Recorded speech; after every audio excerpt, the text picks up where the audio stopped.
इस वीडियो का उद्देश्य केवल मनोरंजन है। हम किसी भी प्रकार के अंधविश्वास को बढ़ावा नहीं देते हैं। इस वीडियो का क्रेडिट है ड्रीमटॉन।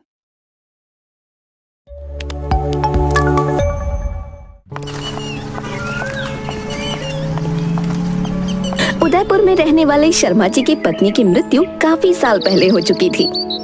अब शर्मा जी की उम्र लगभग 50 हो गई थी। उनका एक ही बेटा था, पप्पू, जो कि 20 वर्ष का था। शर्मा जी के पड़ोस में रहने वाली श्रीमती मेहता के बड़े आशिक थे। रोज की तरह सुबह के 8 बजे शर्मा जी अपनी बालकनी में खड़े होकर मेहता साहब की बालकनी को बड़े ध्यान से देख रहे थे। तभी श्रीमती मेहता बालकनी में कपड़े सुखाने आती हैं। नमस्कार अंजलि जी, कैसी हैं आप? नमस्कार भाई साहब, मैं तो बिल्कुल ठीक हूँ, आप कैसे हैं? अंजलि जी, मेरा नाम उत्तम शर्मा है और मैं आपसे बार बार कहता हूँ कि आप मुझे उत्तम कहिए, लेकिन ये भाई साहब मत कहिए। भला ऐसा क्यों? आपके मुंह से ना अच्छा नहीं लगता, और जो अपनापन उत्तम में है वो भाई साहब में कहा। चलिए अब मैं चलती हूँ, अंदर मेहता जी नाश्ते का इंतजार कर रहे हैं। इंतजार तो हम भी कर रहे हैं अंजलि जी। किस चीज का इंतजार है आपको? क्या कोई आने वाला है?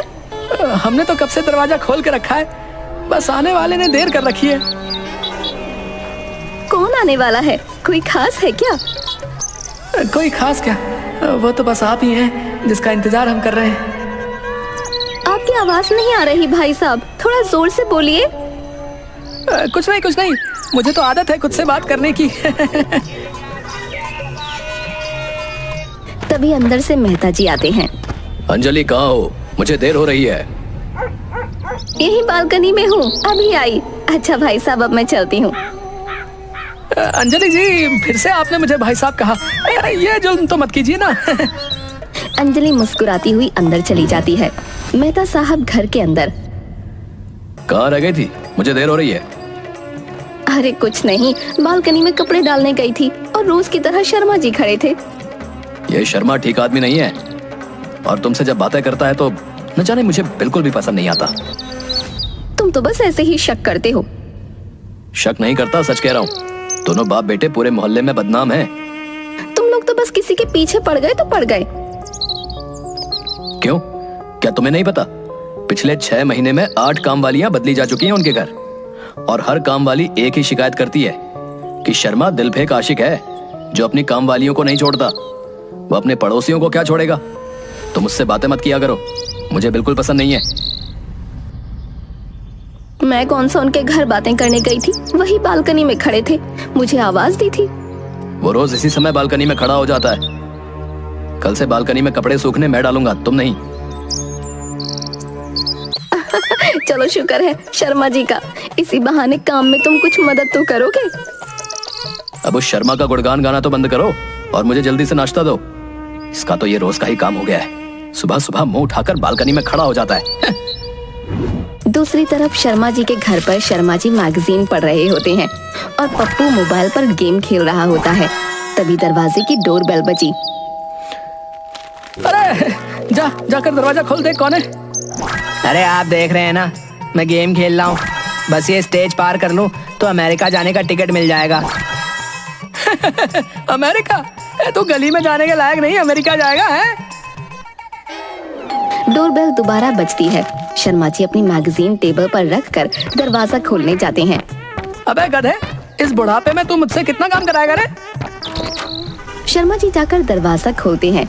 शर्मा जी की तरफ पीठ करके एक महिला खड़ी थी।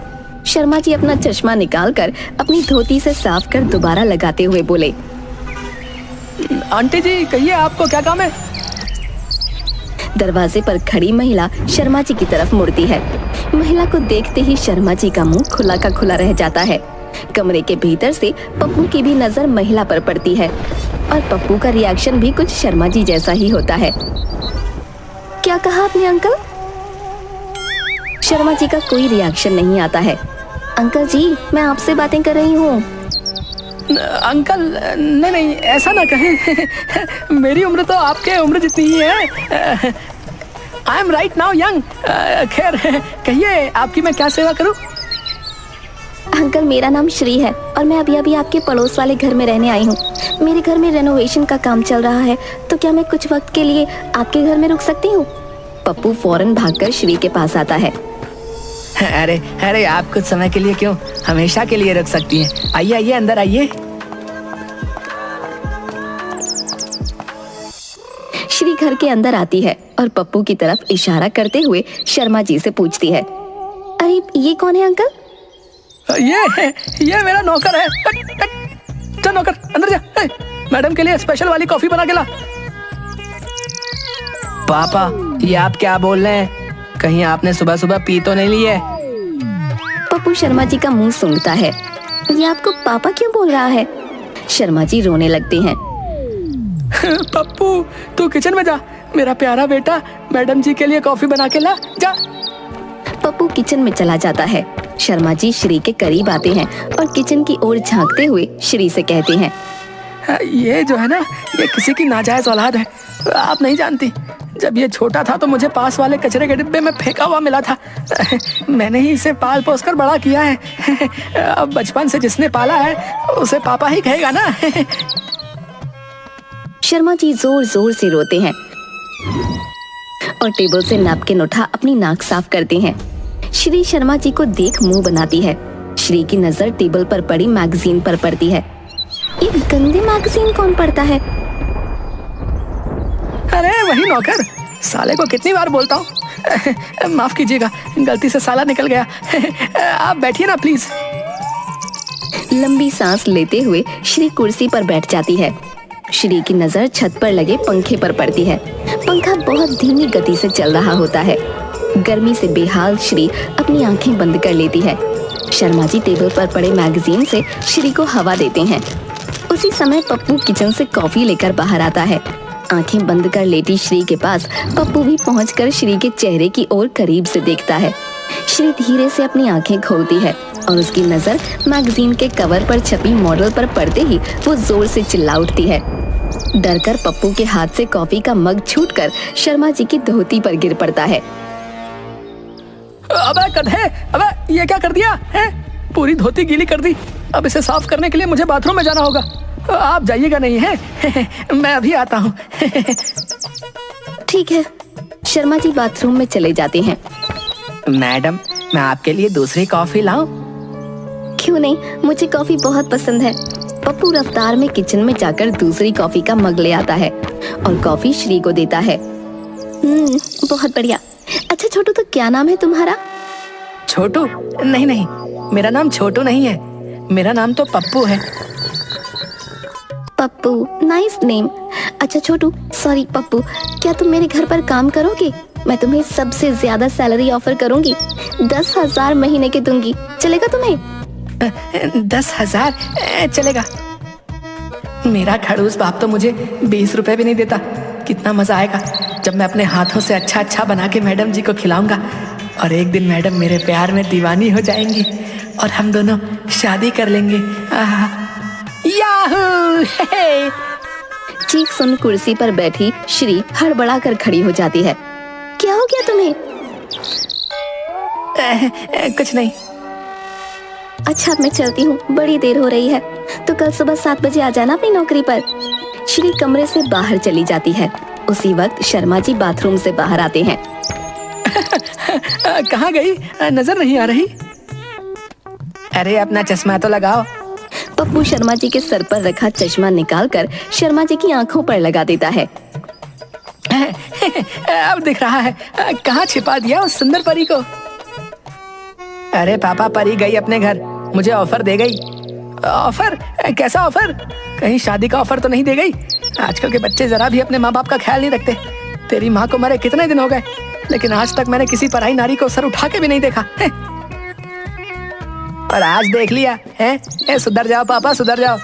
वो आपकी बहू की उम्र की है, उसे एक दिन में आपकी बहू जरूर बनाऊंगा। बहू? नहीं बेटा, वो बहू नहीं बन सकती। क्यों नहीं बन सकती बहू?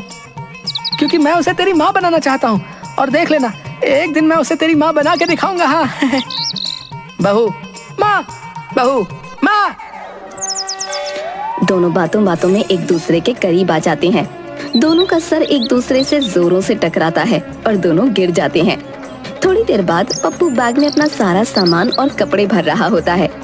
पप्पू, ये क्या हो रहा है भाई? घर छोड़ के जा रहा हूँ। आपको आपका घर मुबारक हो, मुझे नौकरी मिल गई है। कैसी नौकरी? कपड़े धोना, बर्तन साफ करना, खाना बनाना और बहुत कुछ। ऐसे बोलना, नौकर की नौकरी मिल गई। तुझे इससे ज्यादा और क्या मिल सकता है? पापा, ऐसी नौकरी किस्मत वालों को मिलती है। आप जानते हैं किसके घर में नौकरी मिली है? अरे होगा कोई कमीना है। मुझे क्या करना है? श्री मैडम के घर, जो अपनी नई पड़ोसन घर आई थी, उसी के घर में नौकरी मिली है। शर्मा जी का मुंह खुला का खुला रह जाता है। पापा मुंह बंद कर लो, नहीं तो मक्खी मुंह में चली जाएगी। अब मैं चलता हूँ। पहले मैडम को पटाऊंगा और फिर उसी से शादी रचाऊंगा। पप्पू, तुझे तेरी मरी हुई माँ की कसम, अगर तूने एक कदम भी आगे बढ़ाया, अरे वो तेरी माँ की उम्र की है, उससे शादी तो मैं करूंगा और तेरी माँ बनाऊंगा। तुझे छोड़ के तेरी माँ बचपन में ही ऊपर चली गई और तूने कभी नौकर का काम भी नहीं किया, तो तू ये काम नहीं कर पाएगा। तेरी जगह मैं उसके घर नौकर बनने को तैयार हूँ। बाप हूँ तेरा, तेरे लिए जहाँ इतना कुछ किया है वहाँ ये भी कर लूंगा, लेकिन तेरी जवानी खाली नहीं जाने दूंगा। अरे बड़ाओ, वो आपकी बेटी की उम्र की है। बेटा, तेरी नजर कमजोर है। चलो ठीक है, हम दोनों चलते हैं। जिसे वो पसंद करेगी वही उसके घर नौकर का काम करेगा और वही उससे शादी करेगा। ठीक है, तो लॉक कर दिया जाए। यस। शर्मा जी जीन्स और टी शर्ट पहनकर तैयार हो जाते हैं और अपना सामान अपने बैग में भरते हैं। दोनों साथ अपना अपना बैग लेकर हीरो अंदाज में कमरे से बाहर निकलते हैं और पड़ोसन श्री के घर पहुंच जाते हैं। फ्लैट का दरवाजा खुला होता है। फ्लैट के अंदर कुछ लोग दीवारों पर कलर पेंट कर रहे होते हैं। फ्लैट के अंदर सारा सामान बिखरा पड़ा होता है। श्री आईने के सामने मेकअप कर रही होती है। पप्पू और शर्मा जी फ्लैट के मेन डोर से आवाज लगाते हैं। मैडम जी। मैडम जी। श्री मुड़कर दोनों की तरफ देखती है और उन दोनों के पास आती है। मैडम जी, आपने मुझे काम पर बुलाया था। ओह यस, लेकिन आप दोनों लोग क्यों आए हैं? हम दोनों बहुत दिन से एक सुंदर नौकरी की तलाश में थे, पर आज तक नहीं मिली। अब मिल गई है, तो हम दोनों मिलकर आपके यहाँ काम करेंगे। और जिसका काम आपको सबसे अच्छा लगेगा, बस उसे ही आप काम पर रख लेना। वैसे भी आप दोनों इस घर की हालत देख रहे हो, सारा सामान बिखरा पड़ा है। आप दोनों अगर साथ मिलकर घर को अच्छे से अरेंज करोगे तो हो जाएगा। वैसे भी आज शाम को कोई घर आने वाला है, उसके आने से पहले ये घर अच्छे से साफ सुथरा होना चाहिए और मैं उसे ही रिसीव करने एयरपोर्ट जा रही हूँ। कौन आने वाला है? लगता है इसका बाप आने वाला होगा। ससुर जी। क्या हुआ? कुछ नहीं, हम दोनों आपस में बात कर रहे थे। आप कितनी दयालु हैं, आपने हम दोनों को काम पर रख लिया। आप बेफिक्र होकर जाएं, हम दोनों आपके आने से पहले इस घर को स्वर्ग बना देंगे। श्री पप्पू का हाथ पकड़कर thank you Pappu. Shri flat से चली जाती है और साथ ही पेंट का काम कर रहे सारे लोग भी काम खत्म करके कमरे से चले जाते हैं। श्री के फ्लैट में पप्पू और शर्मा जी अकेले रह जाते हैं। दोनों भीतर से डोर बंद कर लेते हैं। अब अपना नसीब देखो, लड़की के घर में गृह प्रवेश किए नहीं, लड़की का बाप भी आ रहा है। हम उसकी खूब सेवा करके उसे खुश कर देंगे और फिर वो मेरी शादी जल्दी श्री से कर देगा। ऐसी साफ सफाई करूंगा कि उस बुढ़े की आंखें चकाचौंध हो जाएंगी। शर्मा और पप्पू तेज रफ्तार में घर के अंदर काम करते हैं और कुछ ही पल में सारा घर साफ और सुसज्जित कर देते हैं। शर्मा और पप्पू दोनों के हाथ में झाड़ू होती है और दोनों थक कर एक दूसरे की ओर पीठ करके फर्श पर बैठ जाते हैं। पापा, अब तो मैं थक गया। कभी इतना काम तो मैंने अपने घर में भी नहीं किया। बेटा, लड़की के बाप को खुश करने के लिए न जाने क्या क्या करना पड़ता है। बस अब थोड़ी देर की बात है, उसका बाप आता ही होगा। थोड़ी ही देर में दोनों को डोरबेल की आवाज सुनाई देती है। वो दोनों तेज रफ्तार में भागकर आईने के पास जा अपने आप को संवारते हैं। दोनों एक साथ पूजा की थाली सजाकर डोर पर पहुंचते हैं और साथ में डोर खोलते हैं। सामने श्री के साथ एक नौजवान होता है। पप्पू और शर्मा जी दोनों का मुंह उन दोनों को देखकर खुला का खुला रह जाता है। माय डियर सर्वेंट्स, मिलिए मेरे लविंग हस्बैंड राहुल से। शर्मा जी और पप्पू के हाथ से पूजा की थाली फर्श पर गिर जाती है। दोनों थाल उठाने के लिए जैसे ही फर्श की तरफ झुकते हैं, दोनों का सर एक दूसरे से जोर से टकराता है। दोनों फर्श पर बेहोश होकर गिर पड़ते हैं। कुछ देर बाद दोनों को होश आता है। मैं कहाँ हूँ, इस लोक में या परलोक में? जहाँ भी हैं, बहुत ही बुरा लोक है। लगता है सर में लगी चोट ज्यादा ही गहरी है। दोनों पागल तो नहीं हो गए? तभी दरवाजे की घंटी बजती है। दरवाजा खुला है, कौन है? अंदर आ जाओ। एक खूबसूरत सी लड़की अंदर आती है। जी नमस्कार, मेरा नाम तान्या है और मैं बगल वाले घर में रहने आई हूँ। इतना सुनते ही जी नमस्कार, हम आपके पड़ोसी हैं। आपको किसी भी चीज की जरूरत हो तो बेझिझक किसी भी समय हमारे घर में आपका स्वागत है। एक सेकंड, ये मेरा घर है। आप शायद भूल गए हैं कि आपका घर पड़ोस में है। हाँ हाँ, हमें पता है, आपको बताने की जरूरत नहीं है। तुम दोनों कैसी बात कर रहे हो? क्या तुम भूल गए कि तुम मेरे घर में काम करते हो? क्या कहा? काम करते हैं? पापा चलिए यहाँ से, आजकल तो किसी की मदद करने का जमाना ही नहीं रहा। सही कहा बेटा, किसी की मदद करो तो वो नौकरी समझ लेता है। श्री और राहुल शर्मा और पप्पू का मुंह देखते रहते हैं और वो दोनों अपनी नई पड़ोसन को लेकर वहाँ से चले जाते हैं।